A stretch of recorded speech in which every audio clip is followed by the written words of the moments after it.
AWS. So my name's Kenny Coleman. I know I've seen a lot of the names from the delegates in here before. So hi, good to see you again virtually and everything like that. So we're going to kind of scream through a few slides, and then we're going to jump over to a demo. In fact, you know what I'm going to do real quick? Since the demo takes about 5 or 6 minutes to kind of kick off, I'm just going to go ahead and start that, let that go in the background, and then we'll come back and check it out here in a little bit. All right, so let's get to it. So Tanzu Kubernetes Grid, what is it, and kind of like what are the key capabilities? So the idea behind TKG is that we needed some way that we could consistently deploy Kubernetes across any type of environment, whether you're running inside of vSphere in your own on-premise data center, whether you're running in VMC and AWS, whether you're running on AWS, any cloud, anywhere you want to run, we have to have some sort of consistent way to actually make that happen.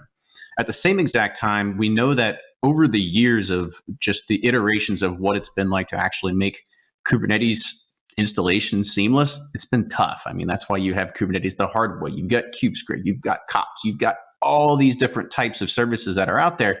And so we know that creating multiple clusters is not easy. And so we have to figure out a way, how do we automate this? And we'll talk about some of the key technologies that actually make that happen as well as some of the integrated services that we're offering as a part of Tanzu Kubernetes Grid to help ease things such as log shipping and stuff like that. And at the same exact time, one of the most fundamental and foundation things with this is that it is very, very heavily aligned to the open source and the upstream community. Knowing that the trajectory of how fast Kubernetes is running, we have to be able to keep pace with it to be able to bring the newest features as well as the best capabilities as this continues to push forward, because we know that even with this version 1.0 of TKG that is able to envelope and encase Kubernetes 1.17.3, 1.18 just came out a few weeks ago. And so it's going to be a continual progression of keeping up with the latest and greatest of Kubernetes releases to make sure that everybody has access to the latest bits in there as well. And not only that, is when you align with open source, you get really the power of what open source brings. And so VMware has taken an incredible stance in regards of committing more code to the upstream community than what you would just see right here with inside of the TKG product in itself. So we'll talk first about, because you might see TKG in different scenarios and where does this mean and where does this, what's this all mean? So TKG kind of comes in 3 different flavors, if you will.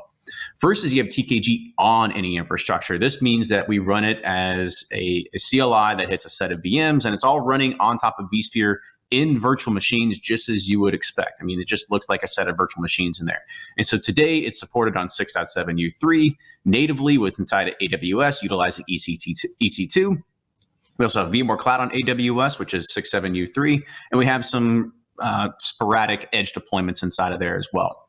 Now, you also might hear something called the Tanzu Kubernetes Grid service for vSphere in vSphere 7 with Kubernetes. It's a mouthful, but that is the technical name for it, or the quote-unquote given name for it. What this is the TKG service as a part of what was originally known as Project Pacific with inside of vSphere 7. And what this allows you to do is actually create and spin up conformant Tanzu Kubernetes Grid clusters as virtual machines utilizing what's called the supervisor cluster, which is a little bit different than, we'll talk about the architecture here in a little bit, of what you see with inside of TKG, what we call standalone as going on any infrastructure. And then you've got TKG as a service. And this is kind of like an abstracted view of what you get as a part of Tanzu Mission Control. And so Tanzu Mission Control actually functions as a part of TKG. And when you go to deploy and provision Kubernetes clusters utilizing TMC, it's actually using TKG underneath the covers. So there's a lot of things that we're doing to try to abstract. And as well as, I know you see this kind of hovering across 3 different portfolios here, is we are going to start converging a lot of these as well in the future.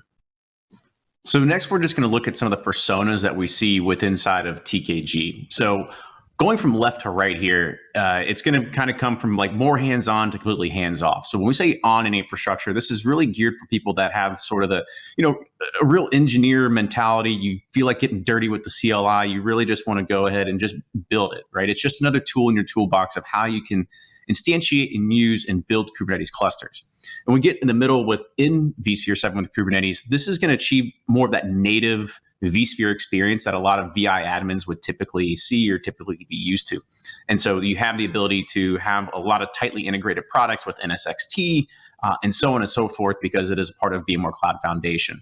And versus on the right, where it's completely abstracted for you. Now, in regards of what we see with inside of VMC today, we're going to be on the left-hand side of around on any infrastructure. So it's going to be very hands-on on how we do this. Now, when VMC moves into the vSphere 7 route and TKG brings along more vSphere 7 goodness within it as well, you're going to see that become... I'm sorry? I have a question. So you mean as a service, not really as a service. I mean, because as a service for me is cloud-like. I mean, I pay and consume everything as a service. So I need a new infrastructure. I go, I push a button, I swipe a card, and I got my service. After 5 minutes, I decide, no, I don't want it anymore. I delete everything. Or is it as a service, as as a broader term, different term, marketing term? So Tanzu Mission Control is all running on side of AWS. So when you provision a cluster, a Kubernetes cluster to AWS via Tanzu Mission Control, you're doing that as a service, and it's running into your vSphere, your AWS AZs, and so you're going to be paying for that with your credit card per se, right? So it technically is a service. So it's running on native VMs, not on VMware on AWS. Let's kind of take this a little bit differently, right? So Tanzu Mission Control as just a part of the overall portfolio here. Today, it deploys onto native AWS. Correct. That's what Tanzu Mission Control is doing as a part of just the deployment of Kubernetes clusters.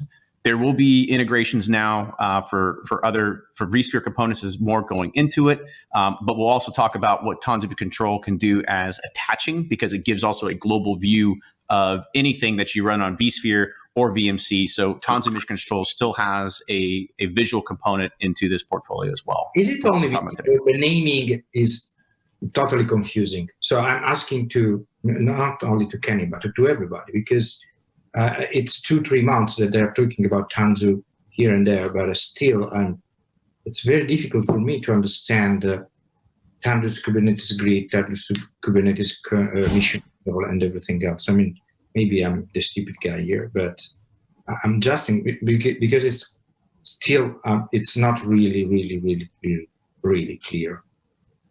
Okay, so when we talk about Tanzu Kubernetes Grid, it is a grid service of how you deploy Kubernetes clusters into a multiple types of, and also to take into consideration here is that a lot of these products were built at different times, and so they will be converging over time, right? And so the first step is taking the Tanzu Kubernetes Grid basically piece of what that is, of that puzzle, and integrating it into all these different pieces as well. So it was considered what was kind of like, it's not lowest common denominator, what was called common core internally. So creating some sort of common way that we deploy Kubernetes clusters that was going to be enveloped and utilized by any other product that was using it. So this way we didn't have multiple distributions of Kubernetes going in through different products, right? That's where that sort of came in. So you have on the left-hand side, you have the common core piece. Now that common core piece was then adopted by Project Pacific, and it was also adopted by Tanzu Mission Control. Does that make sense? A little bit more, yes. Okay. We'll go through this and I can explain it more if there's questions at the end. I don't want to run out of time here. So the idea of TKG is to actually automate a lot of the installation that we can see in any type of infrastructure that we want to run it in. So whether you are running native in AWS or inside of vSphere, on vSphere, in vSphere, and inside of VMC as well. And the way this all works is actually utilizing a technology called Cluster API. And how this all happens is that as a user, what I want to do is I want to specify what does my workload cluster look like. I apply that to another management cluster, and that management cluster is going to be responsible for creating the workload clusters. And I'll show you what this all means here in a second, but essentially we're using Kubernetes to go and create Kubernetes because we utilize the Kubernetes declarative API to achieve a desired state configuration of what that end state looks like. And so how is this possible? What are we doing to actually make this happen? And so today, Kubernetes, when you deploy it, you stand it up, it's just vanilla, it's blanket, really doesn't have anything that's extended to it or anything like that. It knows what a pod is. It knows what a job is, a daemon set, replica set, how to deploy applications, so on and so forth. But there is an extension to figure out, well, how can we make Kubernetes know about other objects that it had no idea what it knew about before? And this starts off with a custom resource definition. And a custom resource definition is exactly that. It's an extension of the Kubernetes API that is basically narrowed down to that particular cluster. So you apply it to that particular cluster, and it knows how to iterate on new custom resources that we want to specify. So now we can actually set any type of resource, and we can apply Kubernetes declarative API to it to achieve whatever desired state. And as I mentioned, as I kind of put the cart before the horse there, is that this all happens with Cluster API. This is an open source project that is done as a part of the Kubernetes and SIG cluster lifecycle. And really what Cluster API does is it brings in some new components. So as I mentioned, Kubernetes knows what these all are. It knows what a pod is, knows what a replica set is, it knows what a deployment is, because a deployment is going to go, it's going to create the replica sets, and which essentially run pods. So how do we make it understand other things? And that's through CRDs. And so Cluster API puts in a few different CRDs. And the CRDs are essentially saying like, okay, this is what a machine looks like for my particular infrastructure as a service. This is how I deploy it. And this is what a cluster looks like. And so what we do is we apply these policies to the Kubernetes cluster. And so it knows how to talk to an infrastructure provider of choice. And we do this because Kubernetes in itself has been removing anything that has been tied to a particular vendor now over the past 6-8 release cycles, something like that. I think the past 2 years of what it's been removing things for the internal cloud controller manager, for entry native drivers and stuff like that. So it's moving to more of a model where anybody can start plugging in any driver. And so Cluster API takes that same exact stance, is that now you have different drivers for different infrastructures. And so this is where we see the vSphere driver really kind of come in as a part of Cluster API. And that's called the Cluster API provider for vSphere. And so Tanzu Kubernetes Grid has a few different things that come into it. So let's kind of just look at what this looks like. So as a user or as a platform operator, I take my TKG CLI and I am iterating against the management cluster here against its declarative API. I'm saying exactly what I want my workload clusters to look like. And then the services themselves inside are going to be creating these workload clusters. Now, to kind of give you an idea as well as like what are some of the components that are here underneath the covers, there's a few that sort of come to mind. So first is, as I mentioned, Cluster API. That's going to be in charge of cluster lifecycle management for the virtual machines that are actually being provisioned and created as a part of the Tanzu Kubernetes Grid service. Next is you see Harbor as the container registry here. It is not concluded today as a part of TKG. It will be evaluated in the future. However, this is another open source component. It's also something that is a CNCF project that is heavily invested by VMware as well. And it is an enterprise grade registry that you can use to store container images. You can get that up and running pretty easily as well. Contour is an ingress controller that's included as a part of Tanzu Kubernetes Grid as well. So this is what's going to be doing your north-south traffic on how you actually talk to your applications that are running inside of your Kubernetes clusters.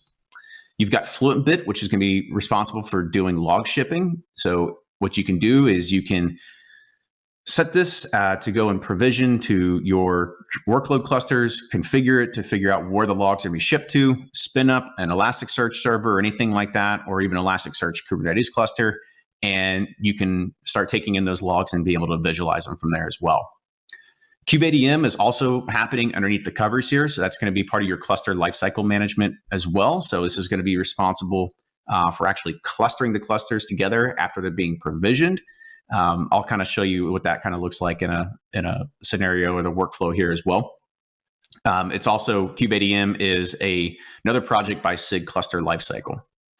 And then you've got DEX. This is going to be your authentication component. So if you want to have OIDC or LDAP authentication going into your Kubernetes workload environments, you can set that up and run it as well. So there's other components that are here that just come as a part of nature of this. So container D is going to be your container runtime. Calico is going to be your CNI. You got crash diagnostics to figure out if anything happens during the deployment. And we also have the provided OVA and AMI images, which I'll show exactly what this looks like inside the architecture is right here. This is kind of where, as an engineer, you're going to have the first touch point. So you're going to have the TKG CLI. And the CLI is a binary that's a wrapper for a few different things, mainly cluster cuddle or cluster CTL, which is the upstream component for cluster API, as well as kind, which is a technology called Kubernetes in Docker. So it's a way that we're actually going to run a Kubernetes cluster locally on a machine before we actually build everything else. Next is you have the Kubernetes OVA. So this OVA is tagged with a particular Kubernetes version. So we'll take for this instance, this is Kubernetes 1.17.3. And with inside of here, you have all the signed components that are coming from VMware for everything. So whether it's etcd and core DNS and CSI, everything that requires a Kubernetes cluster to be functional and working, you're going to get this all in a nice little packaged OVA that we all love as vSphere administrators. So it's easy to deploy and easy to understand and easier to manage. And then there's this thing on the right-hand side, which I'll have to do a little bit more explaining later, but you get a load balancer OVA, which has HA proxy running inside of it. And I'll kind of talk about what that's doing here in a few. And so just to kind of look at a simplified workflow of like how we get started with TKG is that we utilize the TKG CLI, we do an init, and that brings up a UI interface. And when we enter in all the environment variables that we need, it actually writes it to a configuration YAML file. At the same exact time, a Kubernetes cluster is actually spun up utilizing kind on the local machine, and it's going to install all the custom resource definitions and controllers and everything that we need into that Bootstrap cluster. Then what's going to happen is that Bootstrap cluster is going to talk to our destination IaaS, and it's going to create a management cluster. And this management cluster is going to be, again, installed with all the CRDs and everything like that that needs for cluster API. And then what happens for that particular management cluster is we perform what's called a move. And so what's going to do is that it's going to actually move all the configuration from the kind cluster into the management cluster. And so the management cluster is really now going to be the endpoint of how you interact and how you build everything. And at this point, the Bootstrap cluster, it's no longer needed and it's deleted from the machine itself. Next, what we do is from the TKG CLI is that we interact directly with the management cluster. And from here, we can create new Kubernetes clusters relatively easily with just a single line. So TKG create cluster, a name, and we say whatever kind of plan we want. So we got plans for production, for development. You can create your own custom plans. We can get pretty intriguing what we can do with it. And underneath the covers, as I mentioned, Cluster API is doing all this provisioning for us. But underneath the covers, KubeADM is the technology that's actually joining these nodes together and doing the certificate sharing and everything like that to make sure that they start doing leader election for master and all that sort of stuff as well. So just a quick little overview of the TKG standalone architecture once again. So as a platform operator, I talk directly to the TKG CLI. That's going to provision my management clusters that can then now provision workload clusters subsequently from there. And then just to kind of give you an overview of the entire grid itself over the vast portfolio of different ways that we can do this to help with Enrico's confusion. Hopefully it alleviates a little bit more. And so as from a TKG CLI, utilizing this particular piece of software, I can now create management and workload clusters on any supported platform I want. So whether it's on 6.7 or 7.0 or AWS or utilizing VMC on AWS. The other way is I can do this with inside in vSphere 7, and I can optionally utilize the TKG CLI to provision workload clusters from there, or I can do it natively with inside of the vCenter UI. And then you got this thing on top called Tanzu Mesh Control. And so what Tanzu Mesh Control does is this gives you the ability to attach any workload or management clusters in there and have visibility across every single Kubernetes cluster you have. So you can see conformance, you can see applications, you can see the performance of the individual clusters as well. And as I'd mentioned, you can also function Tanzu Mesh Control as a provisioner. So in this instance, the management cluster is actually inside of Tanzu Mesh Control and is deploying workload clusters directly to AWS and doing auto attach. So also one thing I kind of want to mention, as I mentioned I was going to say it, but I didn't really get to it, is this HA proxy VM. What's this do? I know it's probably going to, you probably want to understand what's happening there. So HA proxy does a few different things. So the HA proxy VM is stood up for every single type of cluster that you do, whether it's a management cluster or whether it's a workload cluster. And what this is going to do, it serves a few different functions. First is that as an HA proxy VM, it front ends all Kubernetes server API requests for the control plane. So as a control plane, you can have a few different things. One is I can say I can scale out my control plane. So if I wanted to add 3 controllers into it instead of just having a single one controller, I could do that. It adds it into the cluster. It adds the information into HA proxy, and then round robin load balancing takes over from there. The other thing that it really helps with inside of this is to deal with rolling upgrades. So when the next version of TKG comes out and we need to upgrade to the next version of Kubernetes, or you just want to upgrade version of Kubernetes anyway, you can specify, or you would specify the version you want. And then from there, what it's going to do is it's going to add a new, or it's going to provision a new VM. It's going to add it to the control plane cluster. It's going to add itself to HA proxy. It's going to remove and demote one of the old versions of the control plane node. And so it's going to go in this sort of rolling upgrade process. And so you're never going to upgrade something that's happening on the individual VM itself. Instead, what's going to happen, it's going to re-provision a new node, add it to the cluster, take it away from the management cluster, and then you're going to have very, very minimal, if not any downtime at all, especially if you're running in a multi like production type of deployment for multiple nodes as well. Okay, so I think I went through Kenny, this. can I just ask a couple of questions? Is that right? You can, real quick. Okay, so I do this a lot. Kubernetes, hand-rolled, different managed services, all this sort of thing. It seems like you've taken a product that was already very complicated and made it more so. For somebody that's a fairly well-established expert in this field, I don't understand half of the choices you've made or the additional complexity that you've added. Okay, tell me where you see the complexity. Well, taking things and packaging them in your own signed binaries and other things in the OVA, the things that are already agnostic, distribution agnostic, and making them kind of sort of proprietary. Deploying K8s with K8s, there are already many solutions out there for doing this. The Rancher, Platform 9, AKS engine, they're all built on a lot of fairly standard ways of doing this. So it's quite complex from what I can see. Okay. If that makes sense.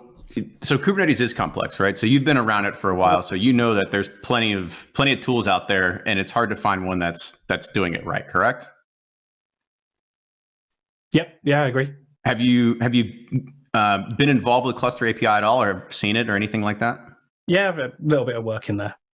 Okay, so this is all built on Cluster API. And the idea was, how do we make Cluster API even less friction than what we want to be able to do before, right? So let me just kind of give you an idea of what's happening here for this. So as a part of Cluster API, what we'd be doing is, I would start out by doing this and say TKG init. I'm going to bring up a UI, and it's going to say, okay, welcome to the installer. I'm going to deploy on vSphere. And from here, we're making everything super simple. So I'm going to go ahead and connect to my vCenter server.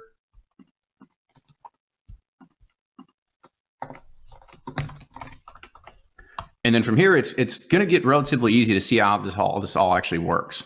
So from here, I'm going to specify my data center, or sorry, I'm just going to pull from what we see inside of the data center object itself.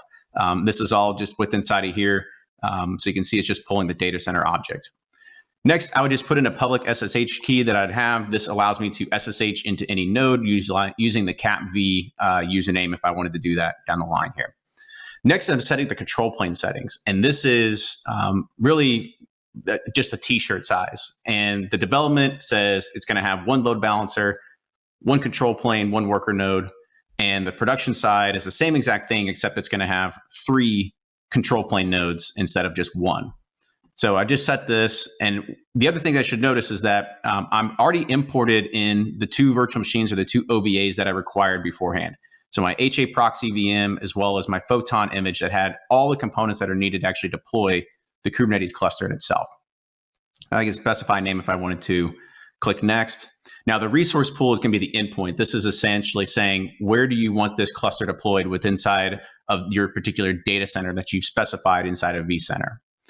Specify a folder as well as a data store. It should be any vSphere compatible data store is fine. The next is that it needs a network to connect to. One of the only stipulations here that it does have to be on a DHCP enabled network. And for the purposes that we'd be going through here, it also needs to have routable internet access to be able to pull images down from our bin tray for those particular images as well. Next, we'd specify the OS image, which is the OVA. We click next, review, and then we'd say go. Now, when we hit go, there's a few things that are happening here. And this is what we've actually seen over here. So when we did this, I just clicked yes, or sorry, I just hit review and click go. I did this all beforehand.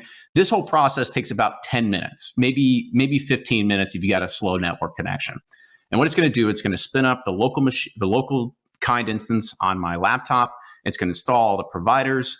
And then from there, it's going to then start provisioning the management cluster inside of my vSphere environment.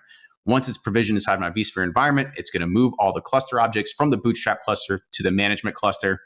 And then from there, delete the Bootstrap cluster, and then we're up and running. So to give you an idea of what that looked like in here, since it was already performed for me, is that I have my TKG management vSphere control plane here, right? So within just a step of just filling in a UI, it deployed the Kubernetes cluster for me. Now, that's great because at this point, we've got the Kubernetes cluster up and running. It becomes super simple now if we want to deploy subsequent Kubernetes clusters. And so that's what I did when we first started this presentation. And I said, okay, before I do this, I'm going to kick this demo off so we don't have to wait for it.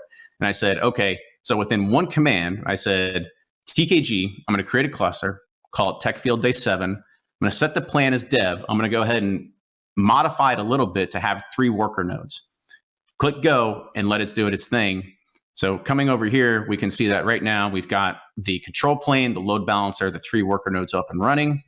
Coming back over here, I'm going to go ahead and clear this so we can see a little more at the top. My kubectl context is going to be automatically set to get the latest that it did, or that it provisioned. So I can see the contexts that are here. So I have my tech field day 7. I also have my management cluster right here. And so I could say kubectl get nodes. And we can see that the cluster is up and running. We can even see all the pods that are running. Whoops, get all the pods, not the nodes. And get all the pods that are running within inside of that cluster as well. So within one command, it stood up a Kubernetes cluster that had 3 worker nodes, 1 control plane node, the load balancer, deployed Calico as its CNI for east-west networking traffic, core DNS, as well as configured itself to be able to talk to vSphere to actually have integrations with container volumes, utilizing persistent volumes and everything like that inside of Kubernetes as well. So all of that was done through just a simple configuration of putting it through the UI, which sets a configuration file that also can be manipulated if you wanted to chain things out or you wanted to sit there and say, I wanted to hard code custom plans as well.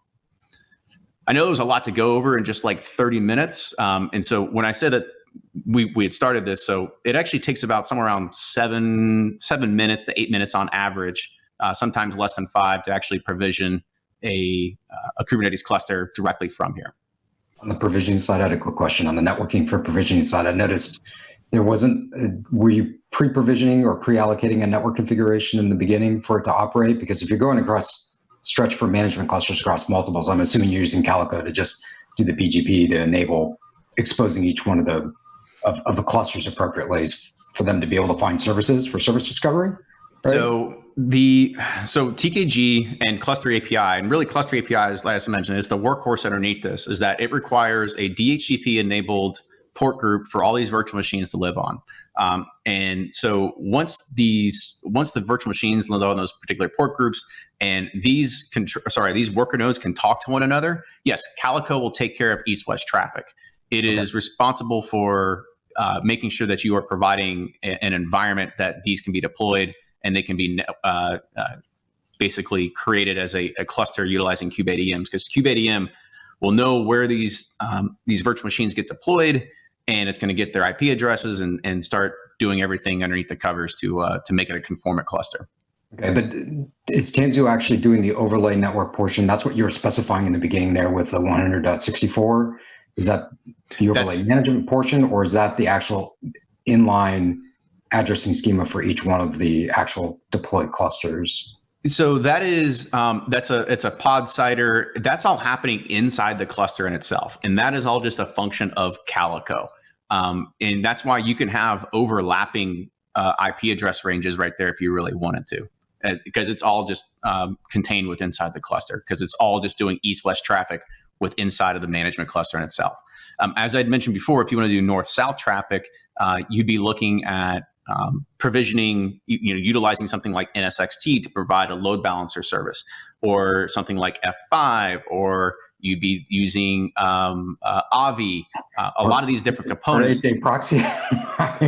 Or you could create your own HA proxy, Metal LB. I mean, the list goes on, right? So TKG gives you a lot of that flexibility on what you want to be able to provision and what you want to be able to use.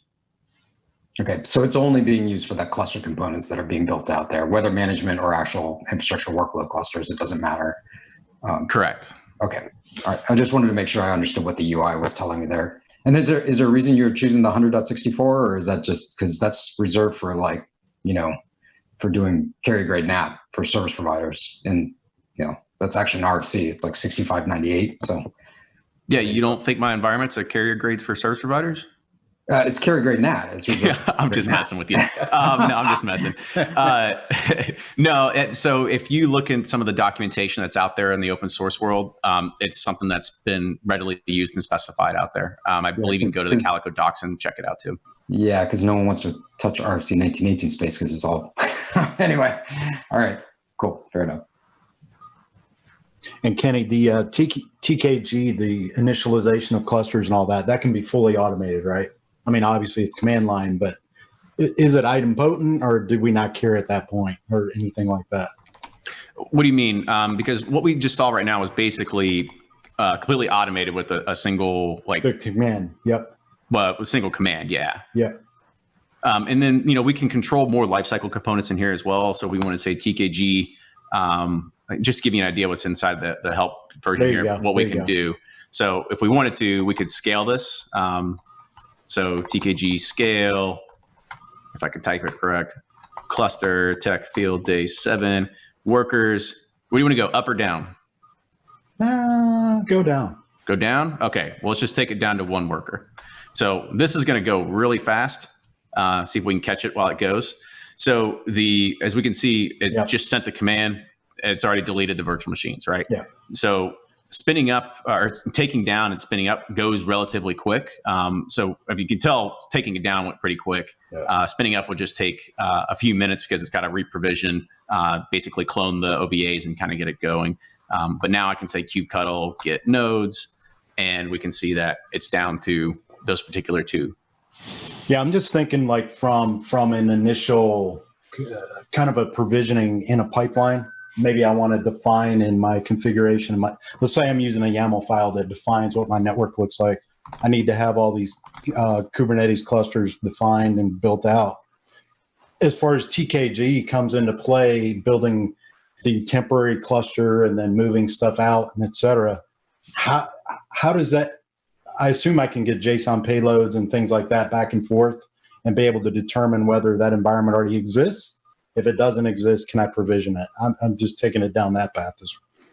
So basically what we're doing is when we say like TKG create cluster, we're setting that context and sending that to our management cluster. Okay. And once you set that, it's the same thing as like if you said kubectl apply and you put a pod or a deployment in there. So it's idempotent at that point. Exactly. So it's living inside the management cluster, and the management cluster is always going to be running its controller to make sure that it fits the desired state of what you want. Gotcha. So basically, you could say if that cluster doesn't exist, create it. Exactly. Okay. Gotcha. Mm-hmm. Awesome. Exactly. And so that's what we did right there when we scaled it. We essentially told the master, we told our management cluster, we said like, hey, go to tech field day 7 cluster. I want to change the way I want it to look to only have 1 worker. And so we essentially changed its makeup inside of the management cluster, and so now it's going to continually make sure that it is it only has what we had of only having one workload, or sorry, one worker node inside that cluster. Gotcha. Now, can you deploy multiple masters? You can deploy multiple masters. Okay. And so that's one of the things that we've kind of seen with this, as well as people are asking like, oh, we need a reference architecture. Like, can we run it in multiple clusters and across different clusters and this? And, we haven't come out with a reference architecture yet, because this is super, super flexible in regards of like what you could potentially do with it. And so we're kind of waiting to see exactly what people are going to come back with in regards of how they're running things. Cool.